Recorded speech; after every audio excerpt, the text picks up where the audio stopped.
You received a call from an inmate at the Department of Corrections. This call will be recorded and monitored.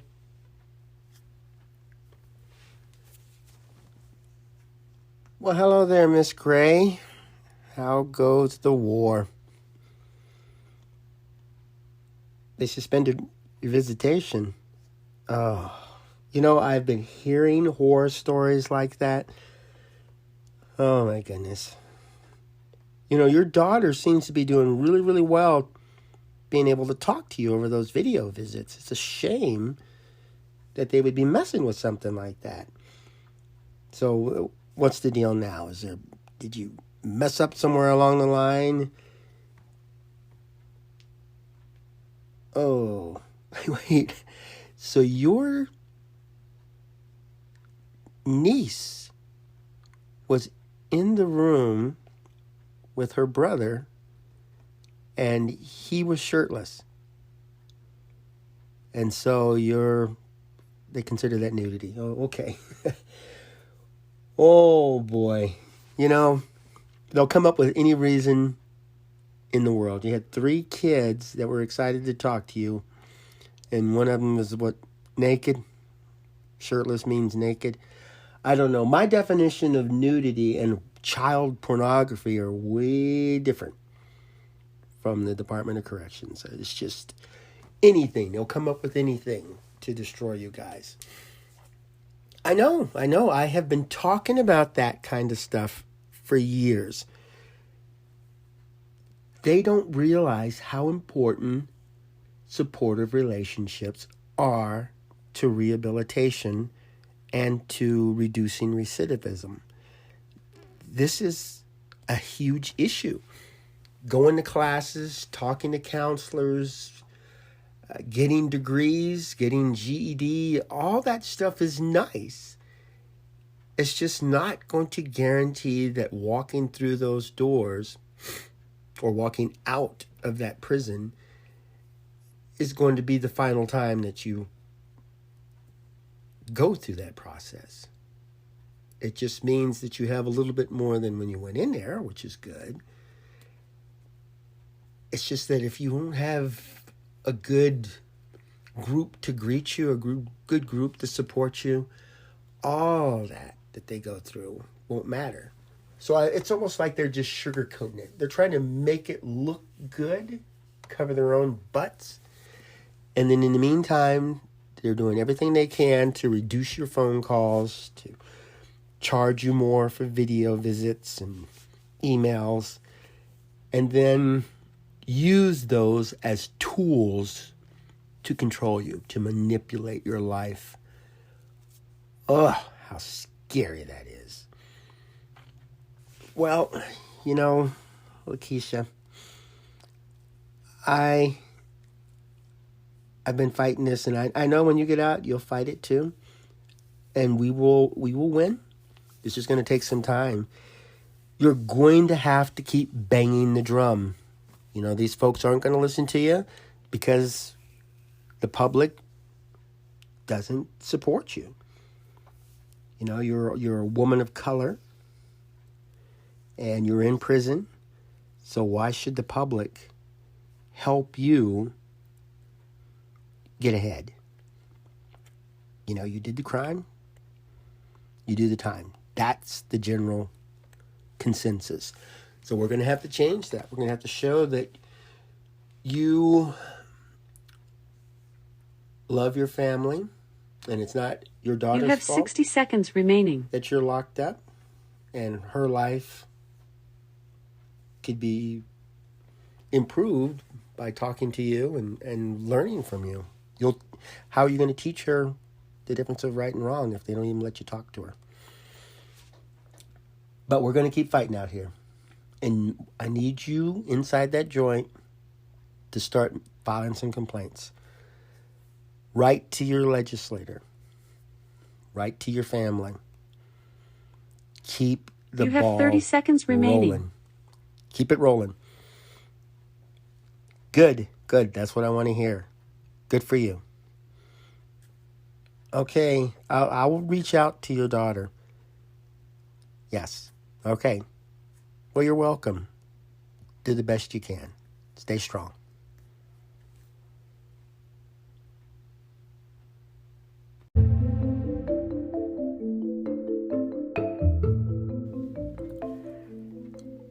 Welcome to AQS Inmate Call.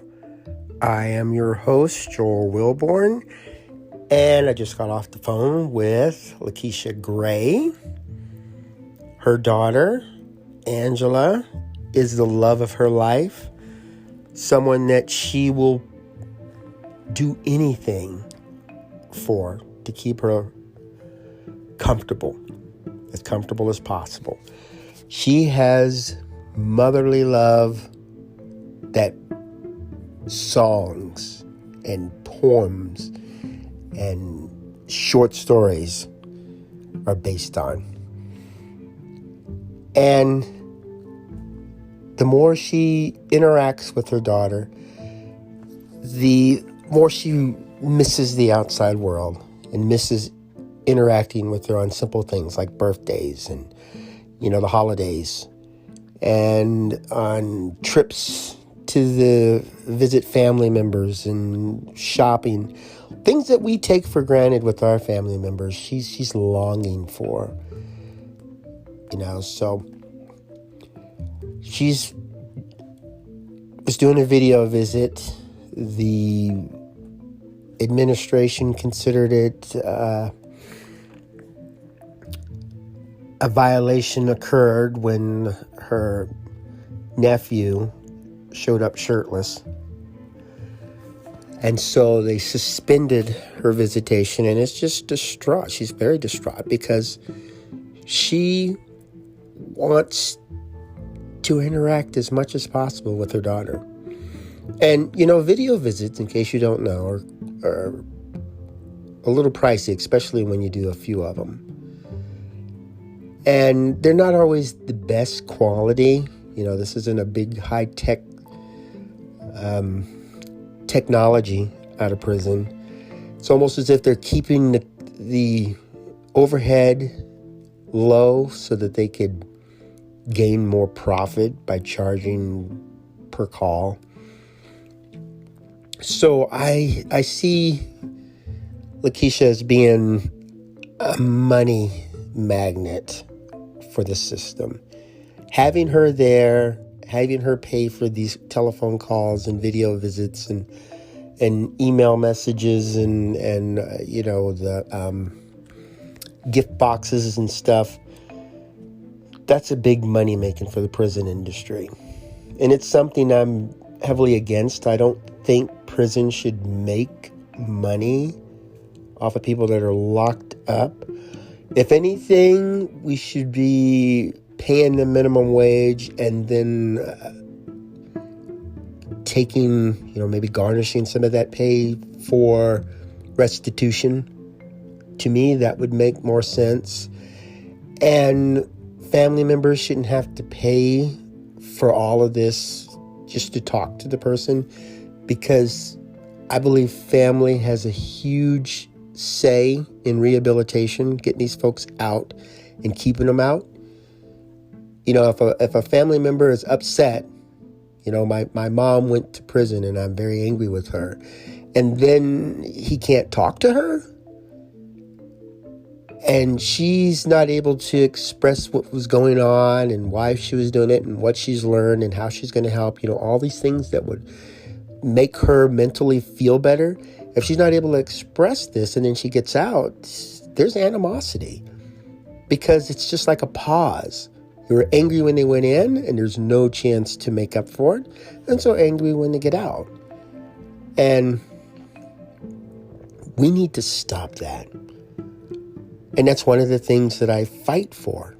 I don't believe supportive relationships should be messed with. There's other ways to punish a person for doing something. Communication between an inmate and the outside world, no. That should be off limits.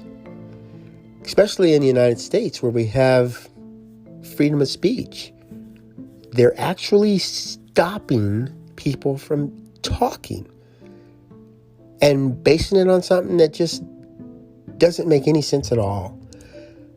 Now, I like to base these telephone calls and these podcasts on real world experiences. Of course, they don't happen exactly as I list here. It's just more or less getting the idea out there, something to think about, something to talk about, something to fight for should the need or opportunity arise. This is based off of a phone interview I had with Candace. And Candace, in the interview, is discussing her child. And it just didn't sit right with me. And Candace really believes in family relationships, supportive relationships, and will work with me upon release. And I like that. So if you want to listen to that interview, you can go to YouTube and go to the Joel Wilborn channel and look up the oxy word Candace in there and listen to that interview, and you'll find some of the things that just are counterproductive for people that are locked up. And I think a lot of these Department of Corrections, they punish the loved ones even more than they punish the person that's locked up. Because my fiance is locked up. She knows what she did. She committed a crime. She got convicted. She went to prison. So she's sitting in prison. What I did was dumb. There's other things I should have done. I didn't think straight. I didn't react well. I am sorry for what I did. She reached out to her victims. She feels remorse. And then with our relationship growing, she misses being out here. She misses interacting with me. And so she just can't wait to get out. She can't wait for us to get married and start our life together. And instead of promoting this, the Department of Corrections bans me from sending her emails, bans me from visiting her, bans me from sending money to her. And my interaction with her is very limited. And I would send letters and emails and I would complain, why are you doing this? This is a freedom of speech. But instead of getting a response, I get ignored.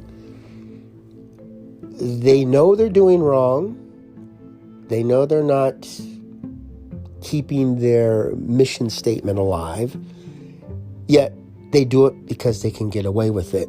There's nobody out there to stop them except people like me, prison advocates and prison reformists. And we make small steps when we get there. The more people we have that want to end this crime spree, the better our chances of success. If you want a person who committed a crime against you to go to prison, there's nothing wrong with that. If you want the person who goes to prison who committed a crime against you to get out and never commit a crime again, there's nothing wrong with thinking that way either. It's just, you have to ask yourself, what are you going to do? What are you going to do to prevent this from happening to you, to your friends, to your family, to anybody again? If we take a person, let's say your neighbor attacks his wife and you report him, you go on the stand, you're a witness, and this person is sent to prison. Then this person gets out and kills her. That's not what you wanted. You didn't want your neighbor's wife to die at the hands of somebody else. You wanted this terrible event to be prevented.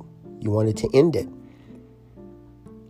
So if you take a person drop them in a hole and forget about them. Don't expect them to come out a better person. They need to discover for themselves what happened.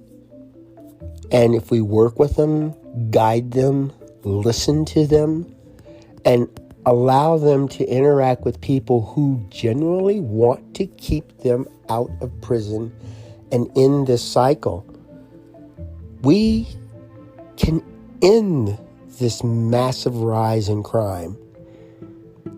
Locking people up in and of itself isn't going to solve anything. It never has throughout history.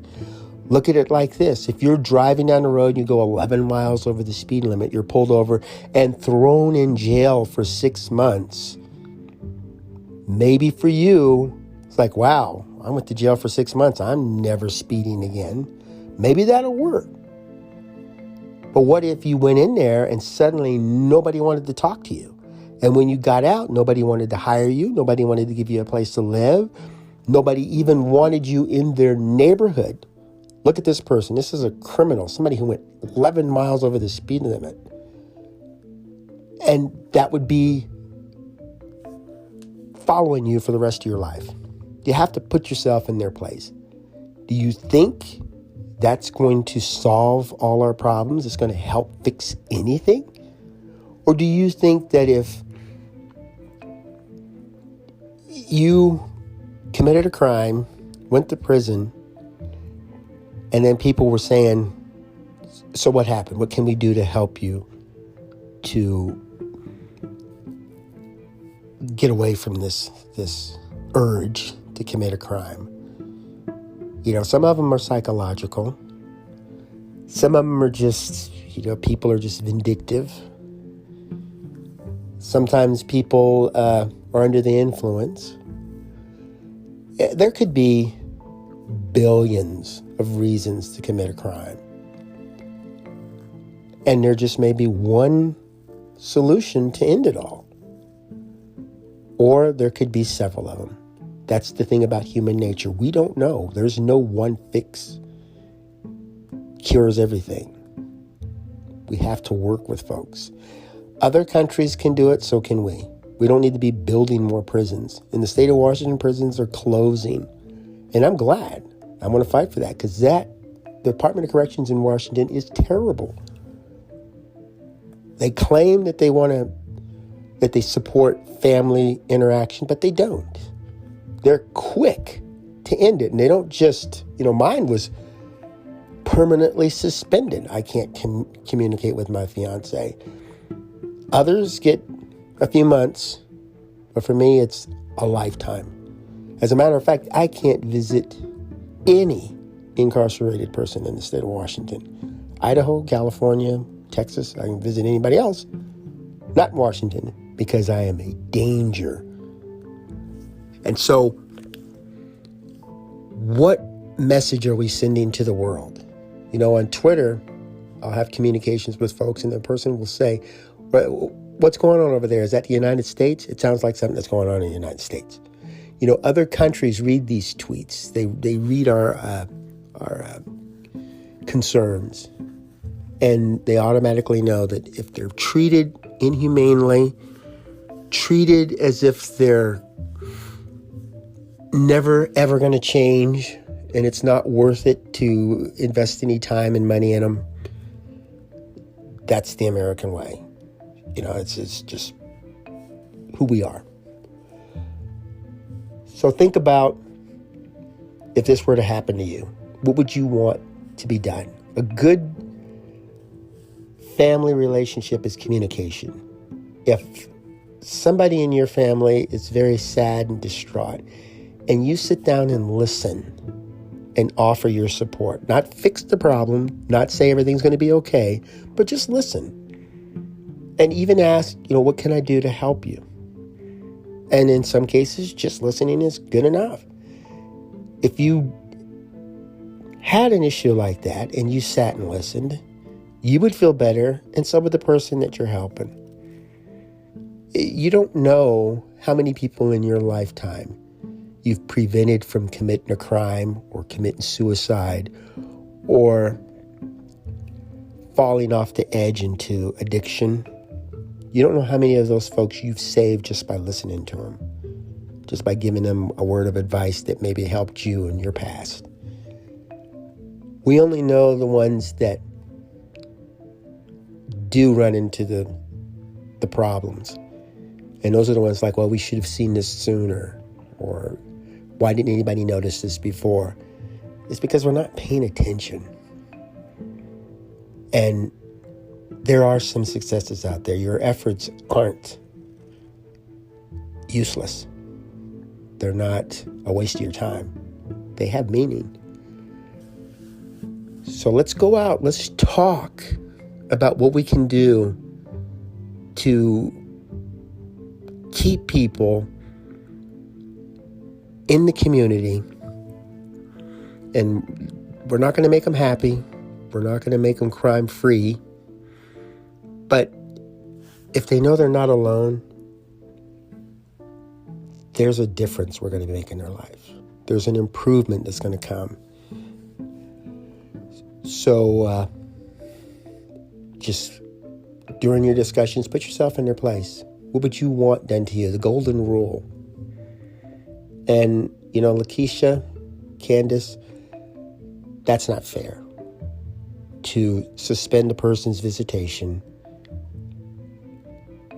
because of something that just doesn't make any sense. A shirtless boy, a young boy under the age of 10, that's not nudity. And if you watch the video, Candace explains her take on it. Well, thanks for listening to me. I hope you go out and have yourself a fantastic day, and go out and make wonderful memories for tomorrow.